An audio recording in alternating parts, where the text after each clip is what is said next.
Bonjour à toutes et à tous et bienvenue pour un nouveau numéro de Metal Missile et Plastic Gun. Comme vous pouvez le constater, de rechef, la saga Exosquad continue. Alors aujourd'hui nous allons voir deux nouvelles iframes. Donc d'un côté dont le nom me remplit de joie, c'est l'Interrogator iframe. Ça veut vraiment dire ce que ça veut dire. Le gars à l'intérieur n'est pas là pour rigoler. Et puis de l'autre côté, le Subterranean Special Mission iframe, qui est un iframe très intéressant parce qu'il a de nombreuses possibilités bien ciblées. Nous allons voir ça très rapidement. Donc voici le Général Draconis. Tout un programme, un Neo Sapiens, et puis avec de l'agressivité en plus. Nous sortons sa bête, l'iframe. Le combat va pouvoir commencer. Alors, l'Interrogator iframe a ça aussi d'intéressant, c'est qu'il offre pas mal de petits détails, de petites choses qu'on peut lui rajouter, notamment un petit radar et d'autres antennes de communication qui terminent le design général. Petite subtilité, nous avons ici des petits bras supplémentaires au cas où l'ennemi s'approcherait un peu trop. Il y a toujours moyen de l'attaquer, de lui infliger des dommages à une distance vraiment très réduite. Donc ces deux particularités sont les suivantes. D'abord, comme vous pouvez le constater, j'ai mis un point dans le bras droit de l'iframe. Ensuite, sa particularité, c'est de lancer des bolas. Nous mettons les boules à l'intérieur des chargeurs. Le fait de les enfoncer charge les lanceurs, voilà. Et puis ensuite, au prix d'une petite coordination de votre part, c'est-à-dire d'appuyer sur les deux boutons bien en même temps, je lance les boules qui vont aller empêtrer les jambes de l'adversaire, le projetant ainsi au sol et me permettant de le terminer le plus proprement possible. Donc la caractéristique très intéressante de l'Interrogator iframe, c'est son point. Personnellement, ce qui m'amuse, c'est que ce point est à l'image du point des Neo Sapiens, c'est-à-dire que les Neo Sapiens, comme je vous l'ai dit précédemment, ont deux pouces opposables, et ce point de métal qui se lance possède lui aussi deux pouces opposables. Donc je trouve ça sympa et original. Et puis, ça aussi c'est sympa original, vous voyez, du ressort qui propulse bien le projectile jusqu'à la cible.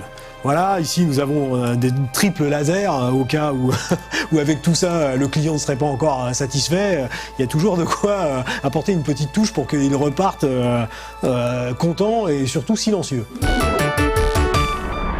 Nous allons passer au deuxième iframe de cette émission, à savoir le Subterranean Special Mission iframe, qui est vraiment intéressant. Alors lui fait encore partie, je crois, d'une troisième vague qui reprenait les boîtes à flap et à vitrine.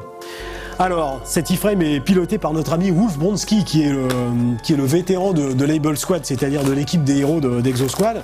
Nous sortons son iframe, alors qu'il y a un camouflage de terre, on va dire. Ça c'est intéressant, mais ce n'est que le début. On va installer Wolf Bronski aux commandes de son engin. Donc vous soulevez d'abord la barre de protection. Ça aussi, donc ça ajoute au petit côté engin de construction, bulldozer, que justement évoque la spécificité de l'iframe. Et voilà, Wolf est prêt à accomplir sa mission. Alors la mission en question peut se présenter sous différentes formes, et pour ce faire, il dispose de plusieurs accessoires. Donc vous voyez ici, le bras droit est un bras avec une pelleteuse. Et c'est sympa parce que la pelleteuse, comme vous le voyez, s'ouvre et se ferme. Les bras sont articulés, bien sûr. Et ce qui est intéressant, c'est que vous avez ici, par exemple, un groupe de missiles pour commencer à creuser ou pour faire s'écrouler un tunnel, par exemple. Vous le chargez. Vous pouvez même cacher à l'adversaire que vous avez des missiles dans la pelleteuse. Et le moment venu, lui mettre un coup de missile de pelleteuse dans la tronche. Hein. Tant pis pour lui. Autre option, le missile tronçonneuse. Donc, ça aussi c'est très utile pour travailler sous terre et creuser des trous, et je pense qu'aussi pour creuser des trous dans la tronche de l'adversaire, ça doit être pas mal. Je ne sais pas si Wolf Bronski a la possibilité de faire tourner la tronçonneuse et ensuite de la projeter dans l'harmonieux faciès de l'adversaire, mais c'est une perspective qui me séduit, donc voilà. Même chose, vous voyez, du bon ressort qui projette, c'est pas mou, c'est très bien. À mon sens, le feature principal, c'est ce petit moteur qui se trouve à l'intérieur du bras gauche de l'e-frame, qui est du même type que ceux que nous avons vus dans nos amis les vaisseaux de Starcom.